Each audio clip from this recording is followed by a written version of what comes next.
উনি সিলভারটা খোলার পরে আমার মেয়ে যে জায়গায় পেশাব করে, আমার মেয়ে যেটা আমাকে বলছে সেইটাই, যে জায়গায় পেশাব করে সেই জায়গায় ওনার আমার মেয়ে সকালবেলা 21শে ফেব্রুয়ারির জন্য ফুল আনতে গেছিল ওই রুহুল আমিনের বাসায়। এটা রতিয়ার স্কুলের সঙ্গে বাড়ি ওনার, মানে ওনার সঙ্গে বাড়ি, ওনার আঙিনার সামনে একটা ফুলের বাগান আছে। আমাদের সাথে ওই লোকটার অনেক, ওই রুহুল আমিনের অনেক ঘনিষ্ঠতা, বন্ধুত্ব, মানে নিজের বাবাকেও যে শ্রদ্ধা করি না ওই মানুষটাকে আমরা শ্রদ্ধা করি। তিনি যে এত বড় আঘাত দিবে আমরা জীবনে ভাবি নাই। তারপরে ওখানে কি হলো? কখন গেছে? আমার মেয়ে 7টার আগে গেছে। সকালে আমাকে বললো, আম্মু আমি ভাইয়ের কাছে যাবো ফুল আনতে। তা আমি বললাম তো ছোটো ভাইয়ের সাথে করে নিয়ে যাও। আম্মু একটা যদি ফুল নেই ওই যদি নেয় আমি কি নেবো? এই জন্যই ও শাড়ি থুয়ে আমি চলে গেছি। যা দেখে ওরা ঘুম থেকে ওঠে নাই। ওনার বাড়িতে কেউ থাকে না, শুধু উনি একাই থাকে। ওনার ছেলে মেয়ে ওরা সবাই ঢাকায় থাকে, সচিব ঢাকায় চাকরি করে। এই জন্যই উনি একাই থাকে। আমার মেয়ে যা ডাকছে ভাইয়ে ভাইয়ে কয়েকবার ডাকছে, উনি বের হয়ে যাচ্ছে। আসার পরে বলে যে কি হয়েছে রে? কয় আজকে 21শে ফেব্রুয়ারি, আমাকে ফুল দেও তো দুটো। কয় ফুল নিবি? কয় হ্যাঁ। ফুল দুটো দিছে। দেওয়ার পরে আমার মেয়ে টেবিলে রাখতে বলছে, মানে অনেক মহাব্বত করে, অনেক ভালোবাসে। এই জন্যই আমার মেয়ে অতটা বুঝতে পারেনি। ছোট বাচ্চা, 10 বছর বয়স চলতেছে, ক্লাস 4-এ, এইবারে 4-এ উঠেছে। তারপর আমার মেয়ে ফুলগুলো টেবিলে রাখতে বলছে। তা আমার মেয়ে হয়তো নিয়ে দেয়, খাবার মজা কিছু নিয়ে দেয়, ঘরে থাকলেও ফ্রিজে থাকলেও বের করে দেয়, খায়। ঘরে নিয়ে গেছে। নিয়ে যাওয়ার পর আমার মেয়ে বলল যে এদিকে আয়। তা আমার মেয়ে বললো কেন? বলছে যে তোর, আমি কি বলবো ভাই, কষ্ট হচ্ছে আপনার? বললো যে সেলোয়ারটা খুল। আমার মেয়ে বললো কেন সেলোয়ার কেন খুলবো?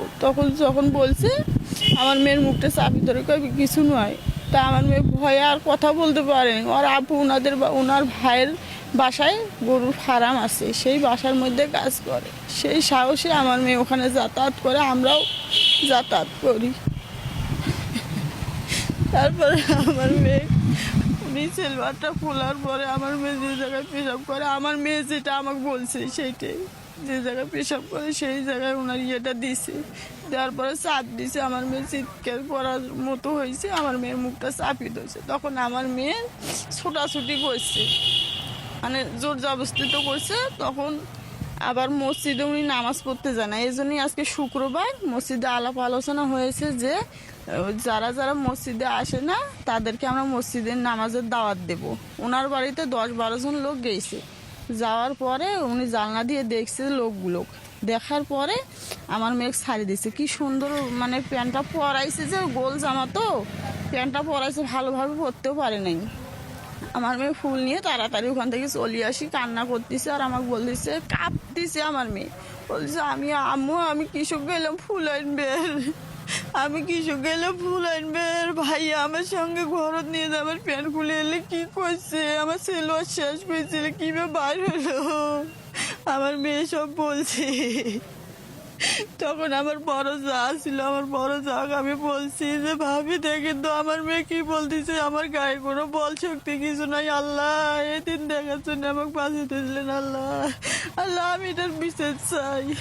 তখন ওরা আমার যা সবাইকে জানা শোনার পর 10 জনকে বললো যে সবাই বলে যে এটার পরীক্ষা করা লাগবে। কোনো না, আমার মেয়ে ছোট, এসবের কিছু বোঝে না, আমার মেয়ে এত কষ্ট সহ্য করতে পারে না। তখন সবাই বলছি যে আইনের আশ্রয় নেন আপনারা।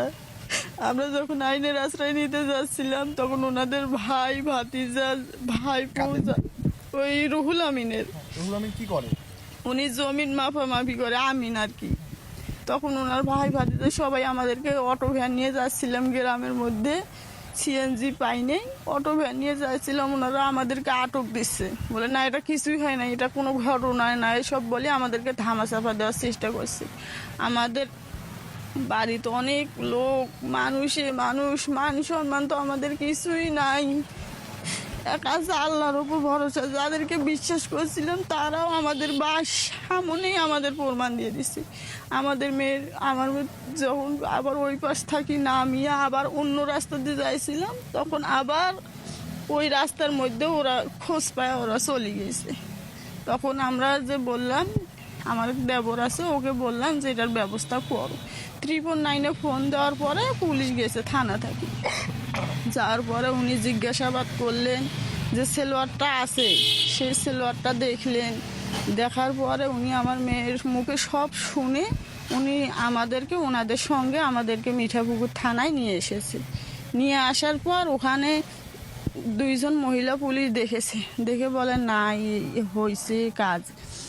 পরে স্যারের কাছে বলছে, স্যার বলছে ঘটনা সত্যি, বলছে হ্যাঁ। বলার পরে আমার মেয়েকে নিয়ে আমরা আবার রংপুরে এসেছি এই ম্যাজিস্ট্রেটের কাছে। এসে আমার মেয়ে নিজে স্যারের সঙ্গে কথা বলেছে। তারপর স্যার আমাদেরকে এখানে আসার জন্য বলেছে। ওই আমাদের সঙ্গে পুলিশ এসেছিল, উনি আমাদেরকে এখানে নিয়ে এসেছে। আচ্ছা, এখন বিষয়টা হচ্ছে যে এই যে আমিনুল তো ওখানকার স্থানীয় মানুষ, হ্যাঁ ওইখানের স্থানীয়, ওর কোনো পরিচয়? মানে আমরা ওনাদের কাছেই বিচার জানাই।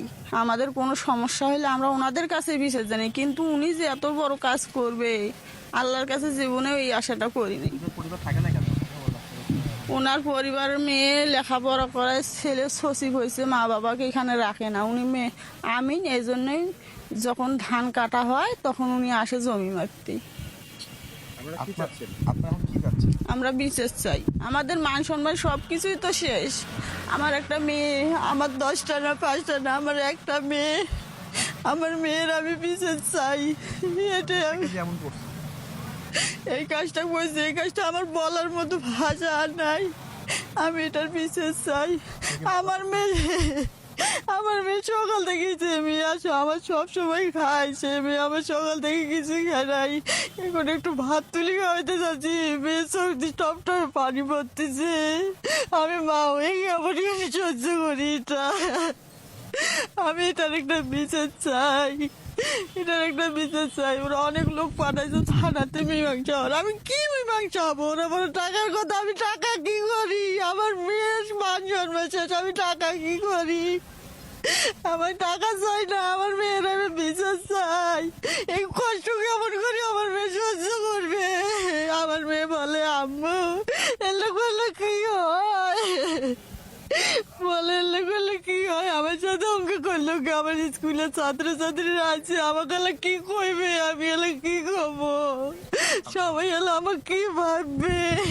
তখন আপনাকে আসলে নাই। আমার মেয়ের আমি বিচার চাই। আচ্ছা, আপনি রুহুল আমিন যে আমার মেয়ের কাছে এরকম করছে, আমি এটার বিচার চাই। যা বলার মতোই নয়, আমি এটার বিচার চাই।